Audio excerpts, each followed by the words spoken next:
Hi, I'm Danny Vieira from Modern Manna Ministries, and I have a very special interview that I'm going to do today with a woman who came to Bella Vita Lifestyle Center with her husband.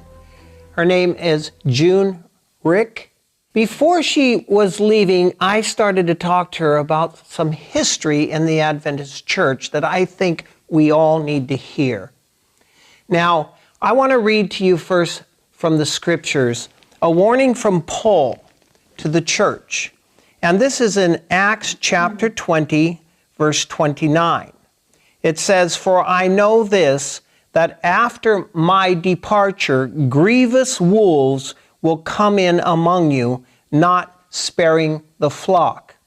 And Ellen White comments on that verse, and she says, Paul trembled for the church as, looking into the future, he saw the attacks which she must suffer from both external and internal foes. With solemn earnestness, he bade his brethren guard diligently their sacred trust. I know that in the scriptures, we can learn from the stories of the past. I'll never forget when we sat and talked that evening about church history, and you started to share some things with me that I have never heard before. But this has to do with conversations that you had with the late Dr. Wilkinson? That's right. Now, who was Dr. Wilkinson? I went to Tacoma Park, Maryland to join the nursing program. So from about 1954 to 1958, my husband and I were in Tacoma Park while I went through the nursing program. My husband had heard of B.G. Wilkinson, and he started taking me on my days off to Dr. Wilkinson, who was a man in his 80s at that time. And it was the most thrilling thing to sit at this man's feet because he opened up all of the early history of the Adventist Church. Dr. Wilkinson told us that he was the first PhD in our denomination. He had, I guess in his 20s or late teens, found the Adventist message and he ran with it. He went on, got his PhD, and he was hired at Battle Creek College to be professor of, I believe it was history, Greek, and Hebrew. And this was at age 25. Wow. He was a very brilliant young man. As he worked there, of course, Ellen White was also in the Battle Creek area, and Dr. Kellogg, and we had a printing house there, a large church beside the college. Dr. Wilkinson spoke 8 different languages fluently. He was a brilliant man. And as the years went by, of course, they moved to Tacoma Park, where our work was moved to. He told us about the Battle Creek fires. And Ellen White had warned our publishing house that our publishing house was to print only Adventist literature. A fire broke out in the publishing house and burnt it to the ground. Ellen White, what later came out was that the night of the fire, the publishers had on their desk a book, a spiritualistic book that we were going to print. You know, June, the book was actually Kellogg's The Living Temple that was teaching pantheism. You know, that God isn't a personal being, but a mysterious essence that pervades all nature. In other words, he's in the trees, he's in the water, he's in the plants, he's in human beings. And that night, the Lord said, "This is enough," and he burnt the place down. To the ground. Burnt it down. When I think of those judgments of God, you know, the first one actually was February 18th, 1902, which was the largest and the best-known Adventist institution, Battle Creek Sanitarium. The second one we know is the Review and Herald Publishing Association, December 30th, 1902, because of the fact that they were going to print The Living Temple by John Harvey Kellogg. Wilkinson told us again that the firemen, when they would hear to call in Battle Creek, they would say, "Oh, we can't put them out. Those are Adventist fires." Wow. So they knew that there was something about those fires that could not be quenched until they burnt to the ground. He told us the story about John Harvey Kellogg. He said that presidents, congressmen, people high up in Washington, D.C. came for healing. So you can see God working there to have the Adventists known in the center of our nation, okay? So, Satan saw this, and we were told that the health work was the right arm of the message. Amen. So you can imagine Satan wanted to knock that out. Oh, yes. What happened was Dr. Wilkinson said he actually saw Kellogg sometimes out walking down the street with a handsome young man dressed totally in black. Kellogg never introduced this man to anyone. Really? Later, Ellen White was shown that the man who was walking with Kellogg was Satan himself. Dr. Wilkinson told us that Ellen White had said this, and I don't think she ever put that in print. Really? Ellen White may have never wrote about the man in black that was with Kellogg, but I do have statements from her. In fact, she wrote to the doctor, "The specious, scheming representations of God and nature carry their charming, soothing influence as a peace and safety pill to give to the people in the spiritualistic views that Satan has instituted in your theories."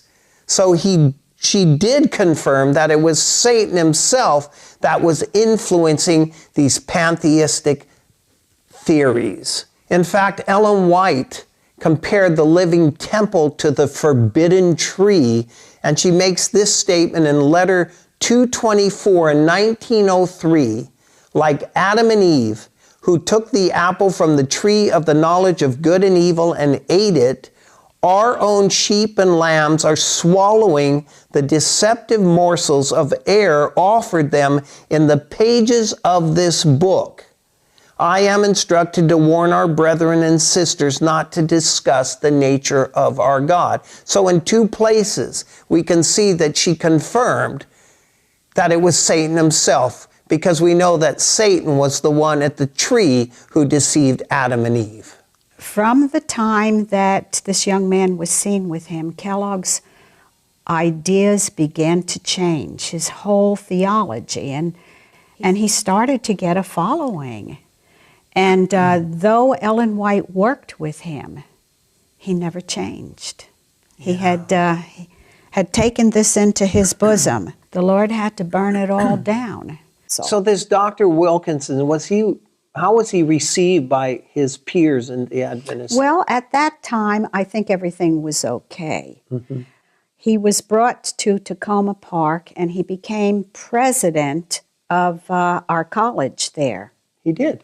Yes, he did. And he was president of Washington Missionary College, which is now Columbia Union College. He was president of that for about 10 years. During that time, not only the presidency, but he taught all of the theology students, okay?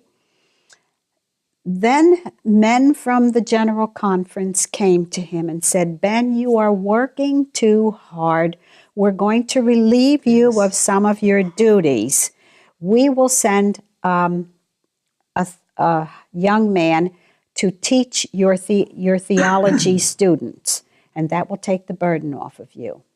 So, okay, Ben went along with it, and this young man came and he began teaching our theology students.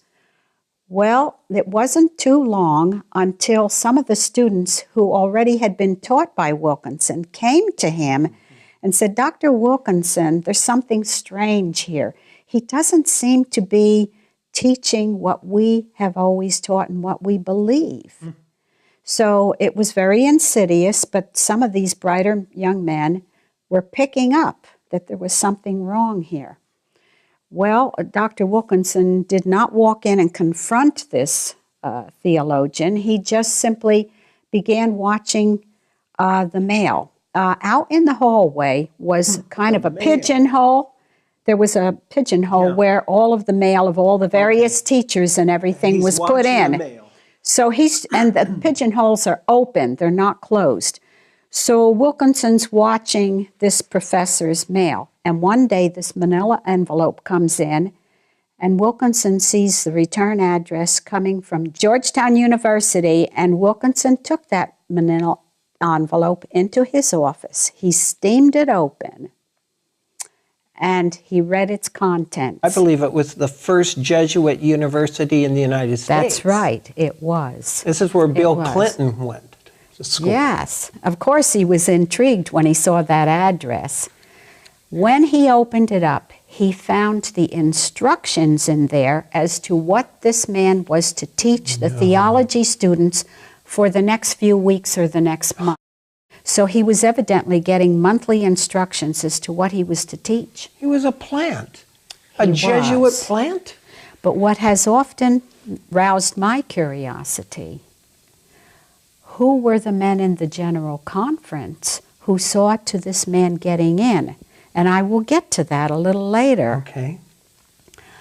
Anyhow, Wilkinson called this man into his office, and he put the mail in front of him. He said, I know who you are, I know why you are here, and I know where you come from. He said within the hour, the young man was gone. Never saw him again. You know, Ellen White says that Satan's chief works at the headquarters of our faith. That's a powerful statement. Now, why wouldn't the enemy target our colleges, our theological departments, Battle Creek, all of these institutions? Absolutely. Not only had to knock out our health work, but now he had to work, knock out the rest of our beliefs. And so somewhere through the years, Dr. Wilkinson began to write books once he had retired from there. Now he was getting older. And he wrote 2 books. He wrote Our Authorized Bible Vindicated. I read about that on Wikipedia a little bit, that he was exposing changes or omissions in other versions of the Bible. Well, at the time that we knew him, he was thundering out about the Revised Standard Version. That was one of the early versions that was coming in. And he told us, he said, these versions are going to destroy our faith. Adventism. Yes. He said that he believed that the versions were made to get at God's church and wipe us out, as well as the rest of the Christian world, to just change their theology. And so my husband would take Dr. Wilkinson to his speaking appointments. He would? Yes, and I often got to sit in the audiences and listen to him. And I remember him holding up the Revised Standard Version. And he said, I would only take this thing into the pulpit to expose it. Wow, pretty pointed. He was very pointed in what he said, but he was warning our people. And of course, there were people in our denomination getting very upset with him. And Wilkinson became a target.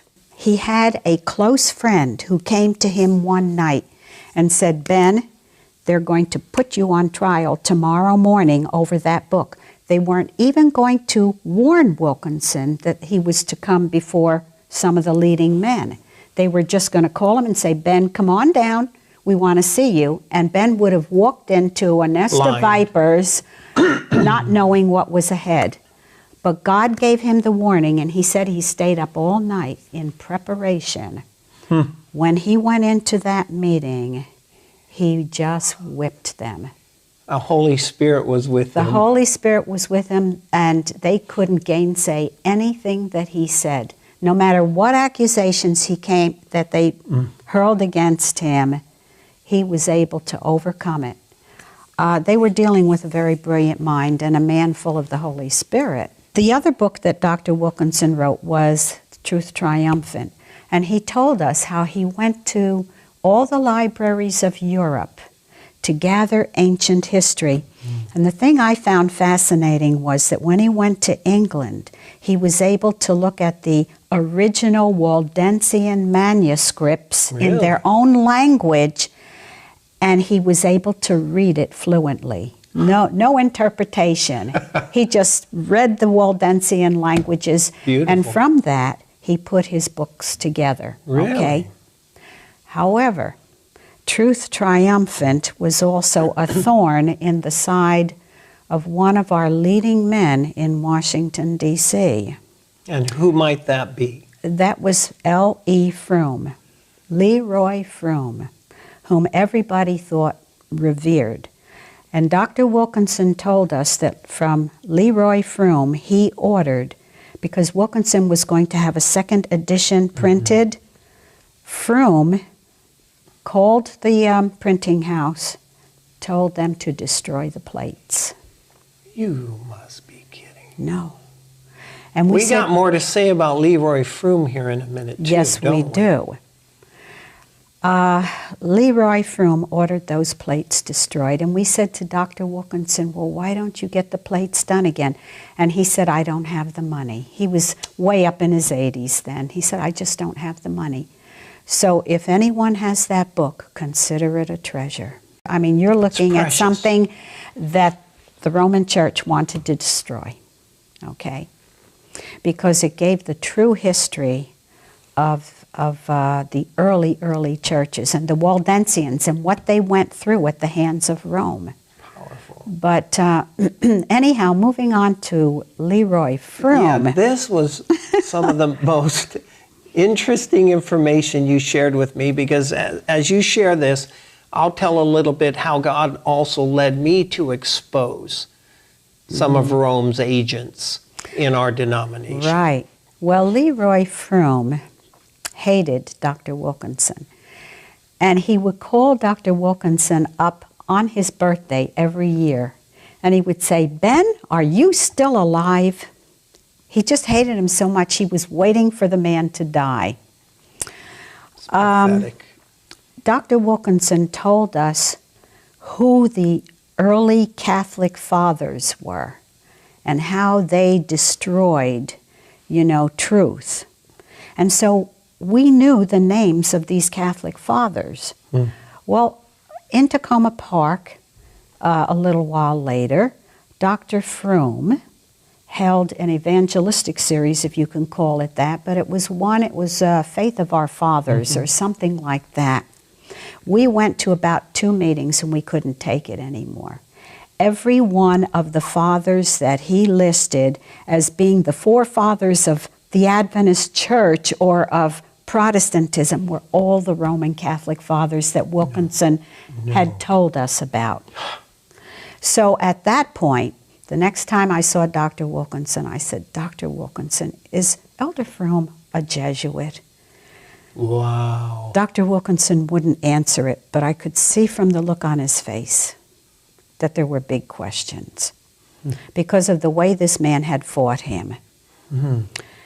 And we also had the book Questions on Doctrine. That's what I want to talk about here. Questions on Doctrine written, and there were 3 men. Dr. Wilkinson, one day we came to his house and he was pacing up and down and he had a manuscript in his hand. And he said, this is a book they're getting ready to print. He said, this book is pointing a dagger at the Adventist heart. That presented us more in favor to the evangelical world. That's right. That we didn't look as peculiar now on the nature of Christ and other pivotal doctrines of the Adventist Church. That's right. So Wilkinson was very upset about that, but there was nothing he could do about it. There were 3 authors of that book, and Wilkinson said, look at this. He said, they're not even listing the authors. They don't even want anyone to know who the men were that were behind the writing of this book. One of them was Froome.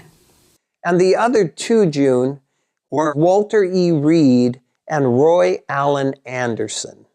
All three of these men were the most prominent up in the General Conference. Really? Yes. I don't see Leroy Froome's name in here. I have a copy of Questions on Doctrines, and it was published in 1957.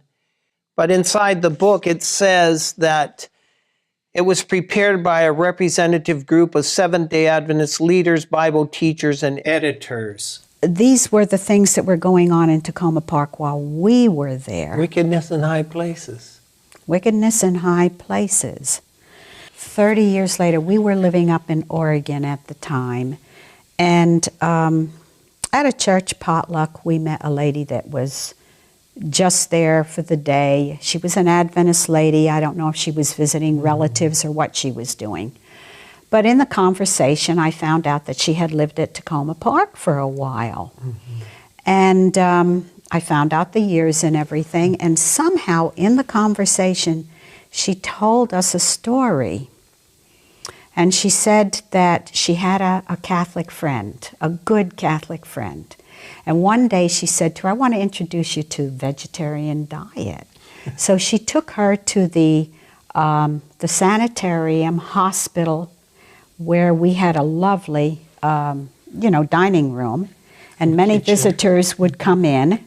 And so she took her there, and they were eating their food. And in walked Elder Froome and another General Conference man with him. And this woman about dropped her fork, the Catholic woman. And she said, what are they doing here? And our Adventist lady said, well, what do you mean by that? That's Elder Froome, up in the General Conference. And she named the other man. And the woman said, no, they are not, they're Catholic priests. What?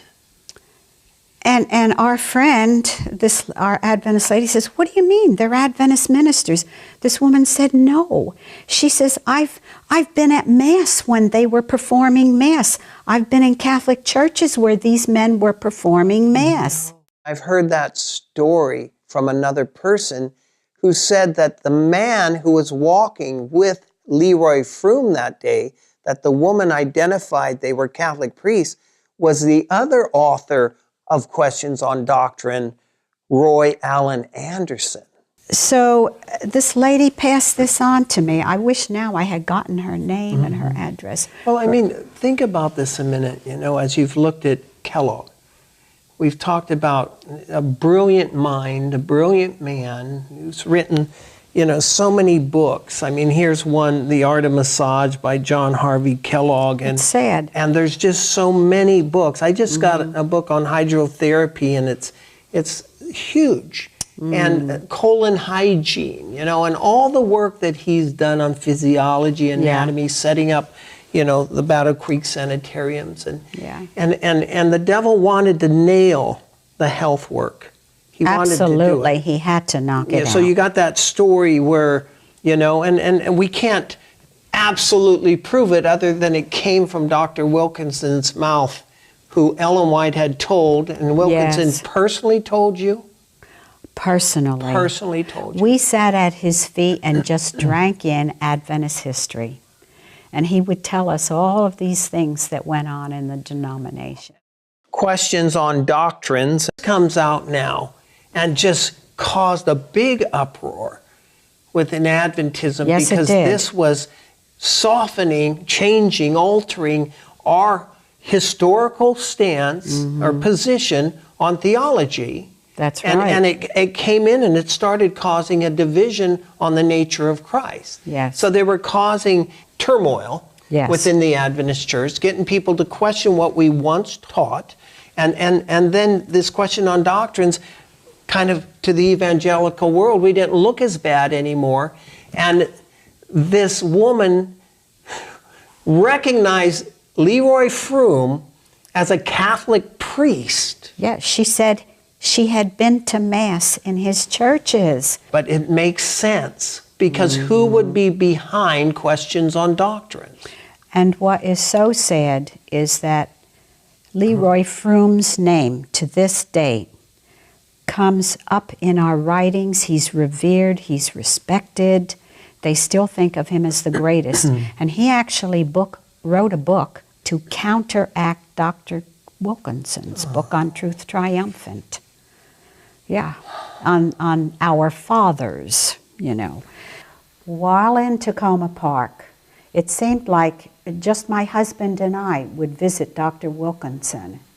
And we asked him once, why aren't the theology students coming to you? And he said, because they have been warned away from me, that I'm a quack, that, you know, that there's something wrong with, I don't know what they told him. But the thing was, we then got curious and we started talking to theology students, and they would all say, oh, B.G. Wilkinson, we will have nothing to do with that old quack, you know?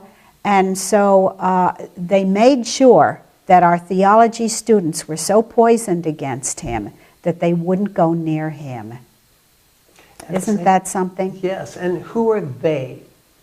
They warned. Well, we don't know. But they were the leaders in the Adventist. The leaders up in the General Conference, those who taught the theology students. A few years ago, I was concerned that there was a Jesuit infiltrator in the Adventist Church, and maybe some of you have read my book, The Final Inquisition, Yes. where I exposed Dr. Samuel Bakioki Yes. because of my concerns in looking at his books and his material, that they were endorsed by the Lord's Day Alliance, you know, that promotes Sunday, you know, as the Lord's Day. They were endorsed by the Society of Jesus, SJ, which was the Jesuits. When you look at what he was teaching in the end, changing and altering our prophecies, you know, 538 to 1798, taking the eyes off Rome onto the Muslims. And here he's bringing all this stuff in, and he gets he went to the Gregoriana. The Gregoriana Jesuit school in Rome, Italy, and he's recognized and honored by the Pope for his work, for his book From Sabbath to Sunday, which I stayed up all night, like Wilkinson, preparing for them to come against Truth Triumphant. I stayed up all night reading From Sabbath to Sunday, and I confronted Dr. Bakioki personally in the Galt Seventh-day Adventist Church.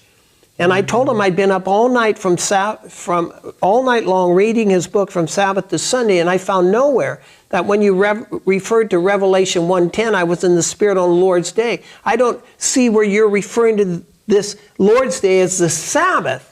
And the church went silent, and there were 200 people there. And he said, very good observation, young man. It doesn't. They have become so bold now that they don't even mind telling you. They don't even mind telling you, but he says, but my new book does. And he sat there, and I could not believe my ears that he started saying that he was good friends with the Lord's Day Alliance, and that they came over and would eat spaghetti at his house, and they loved the special Sabbath sauce of the spaghetti, and we're friends with the Lord's Day Alliance. And I sat there and I said, I'll be. But when I first exposed him prior to writing my book, I exposed him in my newsletter, The Elijah Prophecy, that you can sign up free and get at modernmanna.org, The Elijah Prophecy. I exposed him as a Jesuit infiltrator, and at the prompting of my good friend Bill Hughes, who wrote The Secret Terrorists, showing the Jesuits behind so many different things in history, and how they played the part, you know, in some of these tragedies that happened, even the sinking of the Titanic. Isn't that something? You know, the Oklahoma bombing. You know, we're talking about the World Trade Centers. There's a whole chapter on the Jesuits and the Great Controversy, how they're going to infiltrate, you know, and we have more to fear from within, we're told from Ellen White, than from without. See, whether you believe what she's sharing or not, or from Dr. Wilkinson or not, I think that this is tragedies that have happened in Adventism, from Dr. Kellogg, from questions on doctrine, and I believe that the Jesuits are behind it all. I believe they're infiltrated Tacoma Park. I believe they've infiltrated our colleges and our universities. They're pushing the spiritual formation agenda right now and the one movement. They're trying to take our kids into feeling, into rock music, into emptying our minds and letting God fill us, and going to the monks of Catholicism to learn how they can teach our people how to worship God more effectively and to get in tune by emptying their mind. This is a Jesuit plot. Can I tell one other story that I just thought of very quickly? Please do. This is when Dr. Wilkinson was back in Battle Creek.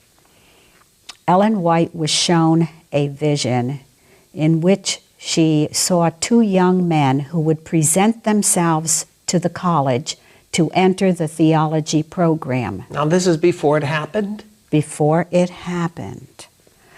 And the Lord warned her that she was to warn the college not to let those young men in, for they were Jesuits. So Dr. Wilkinson told us that story of how she was warned. And they did not let them in.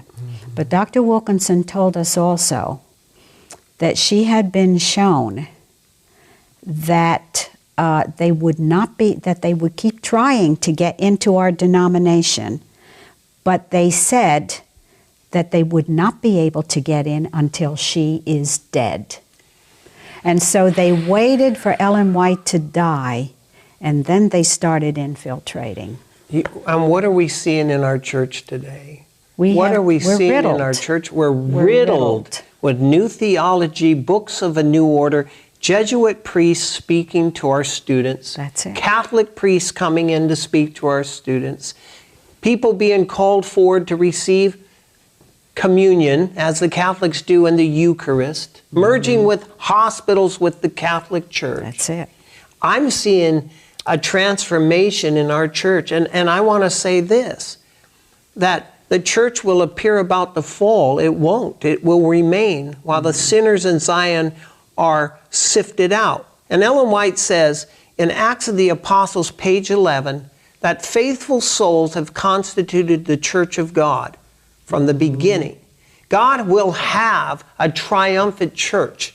Truth will triumph, Dr. Wilkinson. Amen. Remember his title of his book? That's right. And I want to say that God has his little company, his small remnant, his faithful few that are going to go through and finish this job of preaching the three angels' messages to the world.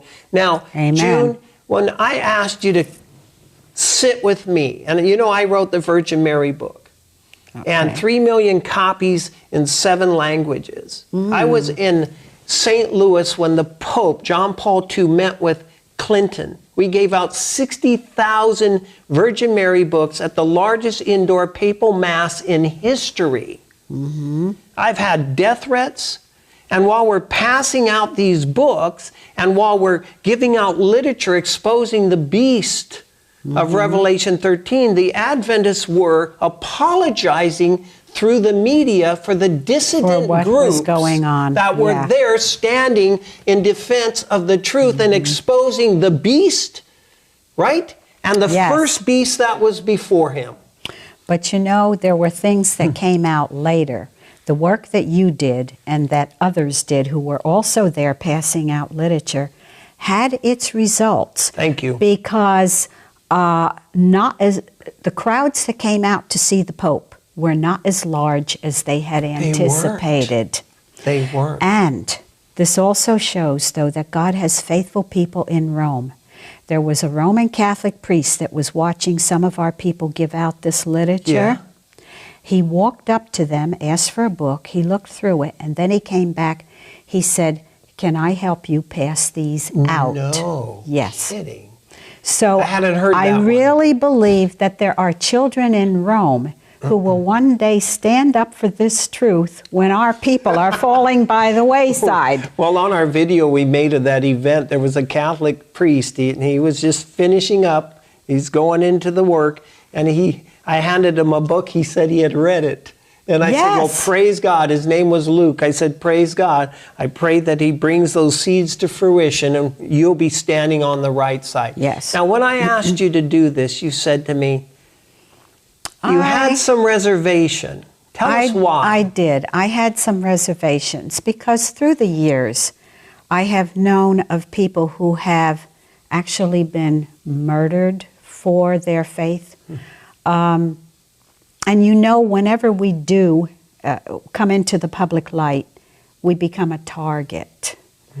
And I'm kind of retiring and shy, and I thought, oh my, you know.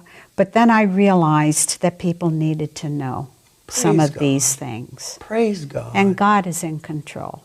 You know, I think the big point today is that even though the devil has hit our denomination in many ways and severely, yes, and we know not just the alpha of apostasies happened, but the omega is coming. yes, And Ellen White says that she's startled for our people. yes, You're seeing spiritualism come in. You're seeing the change in the music, the worship styles, the worldliness, the spiritual formation. You're seeing books of a new order, human philosophies. She also saw that all this would happen before the sweeping away of the structure. You know she said that? yes, but I believe this. Jesus said, my sheep hear my voice. He will triumph. And he will triumph. Amen. Because those in modern Israel who really love the Lord are not going to We're be not going fooled. to go down. No, they will not go down. And actually, those that are going out, it's a purging. Yes. I believe the purging has been going on in our church almost since it started. You know, I want to tell our listening public here, and we'll come back if there's any final words you want to say. But if you want to read my Virgin Mary book, if you want to read it in Spanish, if you want to read it in French, if you want to read The Final Inquisition, exposing Samuel Bakioki, that I did prior to his death, and then came out with my book, The Final Inquisition, telling you what's coming from Rome and how the Jesuits work, you can go to a website that I have that not many people know and read it for free. And the website is www.virginmarybook.com. virginmarybook.com. And they can enter there and they can read these books for free. And I'm just grateful because we need to look how the Lord has led in the past. Oh, yes. That even with the murmuring, the complaining, the apostasy, the idolatry, what's happened to the Jewish nation, He's going to have people that are victorious in the Laodicean era. Well, you know, ancient Israel, we just have to look at God's power in ancient Israel. The devil took the Jewish people down again and again. They were led into idolatry and all forms of pagan religions. But through the Jewish people was to come the Messiah. Amen. And God kept a line of people faithful till Messiah could come. Though the devil tried to destroy the Jewish church, to keep the Messiah from coming, he was unable. And it's the same with Adventism. Though it looks like it's going to fall, it's not going to. God's going to bring this movement through.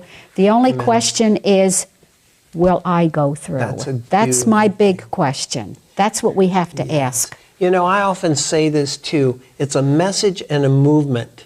Absolutely. A message and a movement. Yes. And we want to stay faithful to the message and the movement. Right. And sound the warning. Yes. Be able to speak up. You know, cry aloud, spare not, show my people their transgressions in the house of Jacob. Yes. Their sins. Are there any closing thoughts that you'd like to share, June? Not really. I think I've said what was on my mind and heart. You know, probably there are many stories through the years, but we can't spend all day here. Well, I want to thank you. You're welcome. Thank you for your boldness.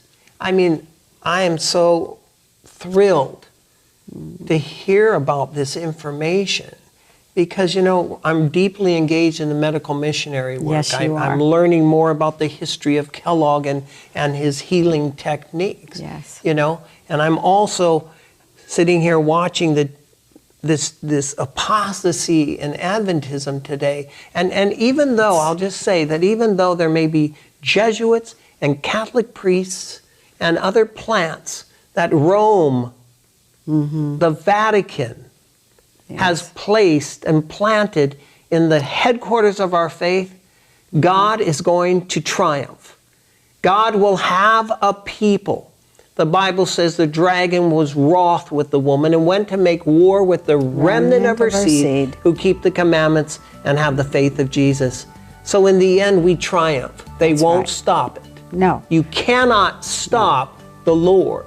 No, He's in charge. He's in charge. And His power is stronger than the devil's. Thank you, June. Oh, you're very welcome. It's been a privilege to get to know you. Well, it's been a privilege to be at Bella Vita. It really has. Wonderful. Thank you.